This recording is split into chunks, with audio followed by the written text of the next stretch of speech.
Greetings gastronauts, this is KeefCooks, I'm Keef, and today I'm going to do a special treat. I'm going to show you how to make porchetta.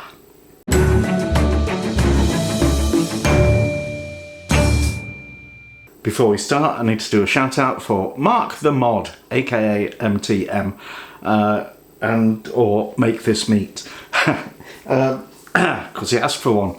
So yeah, porchetta, it's an Italian thing that you would probably do for a big festive occasion, because originally it was an entire suckling pig, kind of boned out and rolled and all kinds of glorious stuff done to it.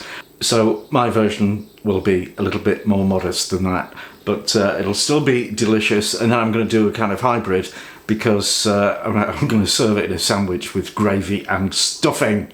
So there you go. If you enjoy this video, give it a like, share, subscribe. Don't forget to hit the bell so you get notifications, and let's get on with it. Ingredients for the porchetta: I've got some pork belly, I've got some pork fillet, I've got the zest of 1 lemon, a whole head of garlic, bulb of garlic, some fresh, well that's dried out, but it was fresh thyme, some fresh rosemary, and some fresh thyme from our garden. It's starting to go to seed, so it's got flowers on it. Also sea salt, ground black pepper, and extra virgin rapeseed oil, canola oil, or olive oil if you prefer. So first thing to do is prep this belly. Now the reason I've got these 2 cuts of meat is that you could do this with an entire belly with the loin attached. So you will get a huge roll that will serve about 1 million people. Now we don't have 1 million people, or even close, to feed in this house, so so I'm doing a kind of fake thing. We'll have the fillet in the middle rather than the loin, because the loin's quite a bit bigger, and wrap the belly around it, and we should get a really nice roll of meat. So first thing to do is prep the belly. Porchetta, I'm going to do it so the porchetta is that wide, because that's like the width of the piece of fillet, but it's been pre-scored by the butcher the wrong way for me. I'll rescore it, and actually I'm going to use a craft knife, because these are designed to cut mostly just with a tip, and if your tip's not sharp enough you can snap it off and get a new one. Whoops! Kind of like that.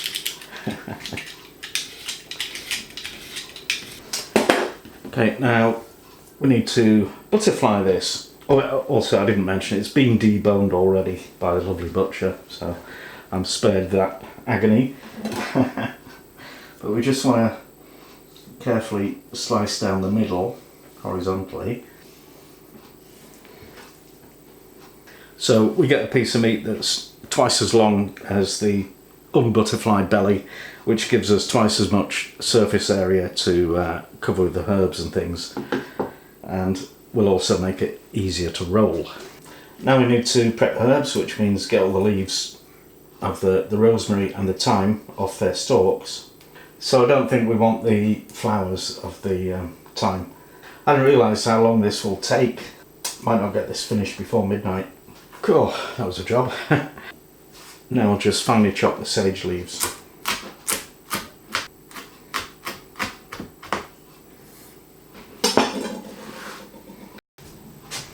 And then peel the garlic and sort of crush it.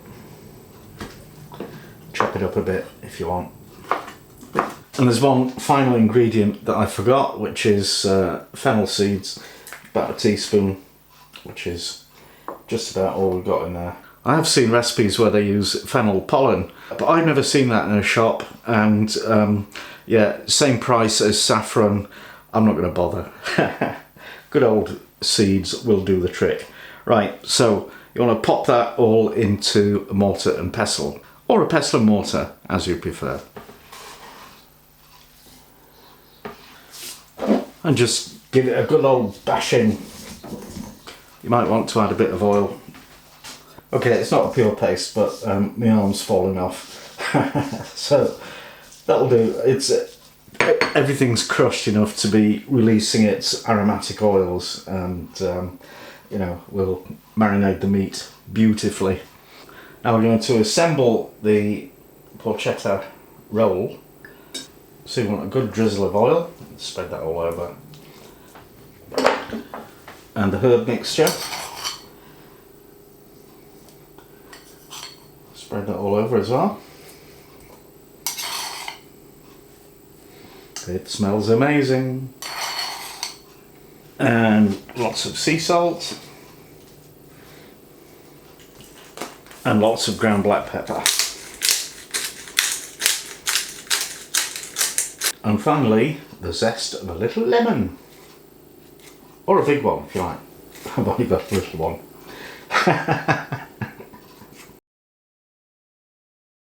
Right, so now got it all herbed up and everything, and we'll just roll it. So put your fillet bit.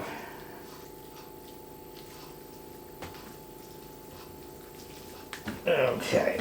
And you want to finish up with the fat on top, and you will need some string.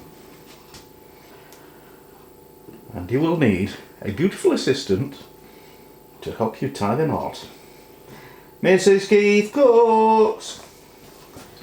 Give me a finger, babe. Thank you. And so, first of all, one in the middle and then one at each end. Come on, Keefy. I know. Tie a knot in it.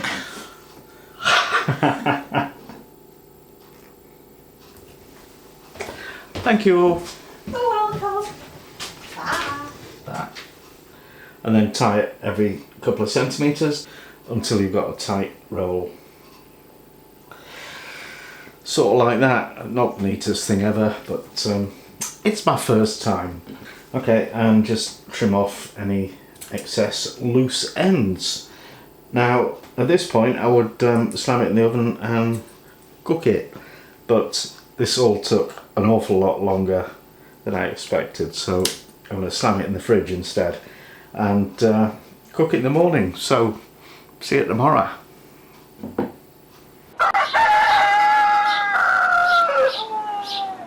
Morning has broken, yay! So, need to cook this thing, and to do that you want your oven preheating to 150 degrees Celsius if it's a fan oven, or 170 if it's a conventional one, and that's gas 3. So hopefully I can squeeze it into this, and I'm going to make a little trivet of vegetables. So I've got an onion, a carrot and a stick of celery, and we just chop those or slice them. Now rub it all over with sea salt and make sure you get it into all those slits. Then we'll just pour a bit of boiling water in the bottom of the dish.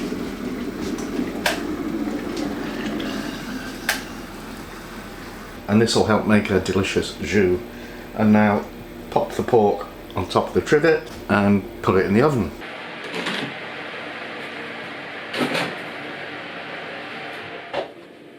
And here's the good bit, that needs to cook at that temperature for 3.5 hours, and then we'll turn it up really hot to get the skin cooked. Now I'm going to make some sage and onion stuffing because it goes fantastically well with roast pork or porchetta, although I'm pretty sure the Italians would never do this, but I don't care. I've got 65 grams of extremely coarse homemade breadcrumbs. I've got a medium onion, half teaspoon of salt and a teaspoon of dried sage. I tried again this morning to get fresh sage without any success, so never mind. Right, need to chop this and then fry it gently for about 5 minutes to soften it. I'm using a mixture of butter and oil on medium-low heat, and we'll just let that cook very gently for 5 minutes. And we want it softened but not browned. And then we need to take it off the heat and let it cool down completely. So to make up the stuffing, just add the salt and the sage,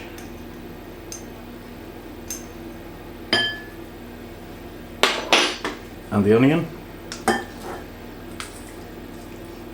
Stir them well.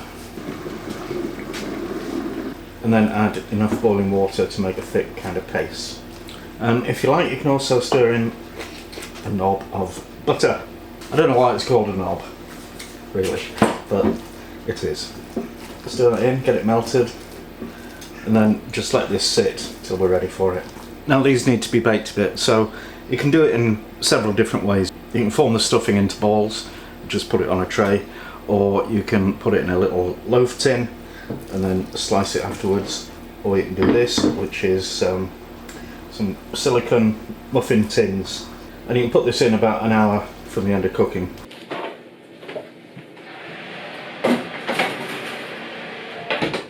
Right, there's half an hour to go, so I've just turned the oven up to 210 Celsius because it's a fan oven. That's 230 for a conventional one. That's gas 8. And we'll let that cook for the final half hour, and then we're more or less done. And the reason for turning up the temperature at the end is to make the skin turn into proper crackling. Again, not a thing that the Italians would do, but you know, any time a Brit gets anywhere near anything like roast pork, it's got to have crackling on it. Time's up, so let's get it out.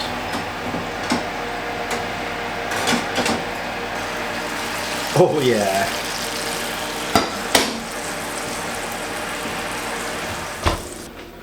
Actually, it hasn't crackled properly on this end, don't know why.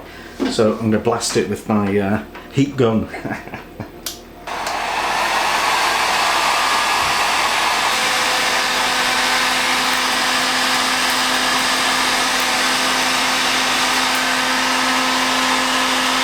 That's 500 degrees on the hot setting. Now I'm just going to stick it on a warm plate.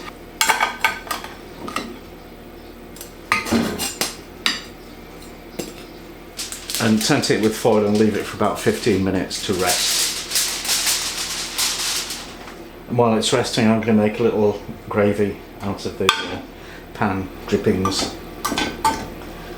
So just squish the veggies, get as much flavour out of them as you can, and then press it through a fine sieve into a saucepan and whack it on the stove. It's mostly fat, but I'm not concerned about that. So we'll sift in some flour to thicken it a bit and add some red wine.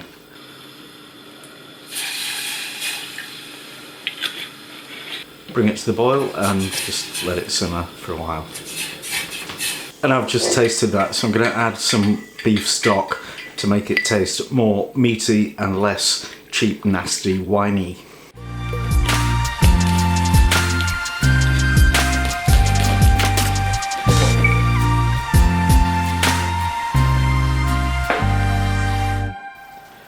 So I've got some nice big soft and fluffy rolls and some proper butter and still hot, some pork and a bit of stuffing,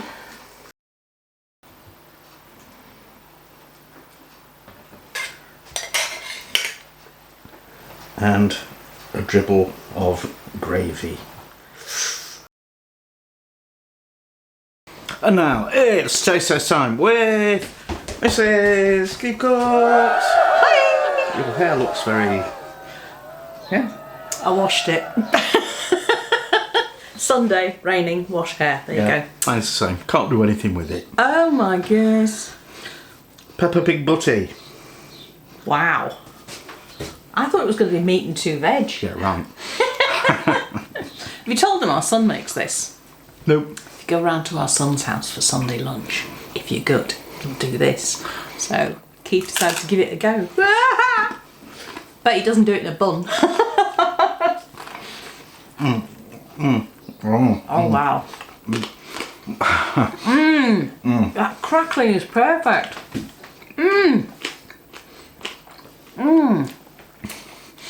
It's absolutely crisp. It's not rock hard. It's not chewy. It's bang on crisp, and then you get to the meat. Oh my goodness. So yeah, it's it's a hybrid British-Italian job. of porchetta, which is Italian with all the herbs and that.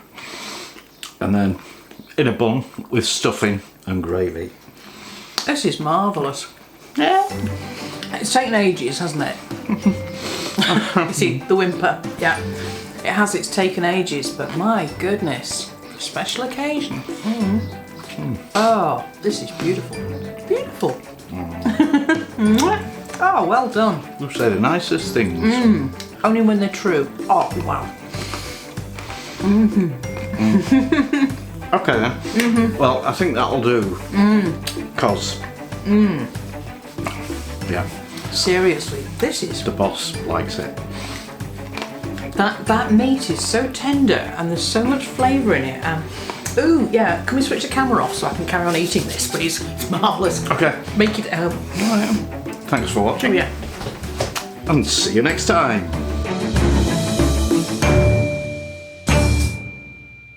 Bye. No animal.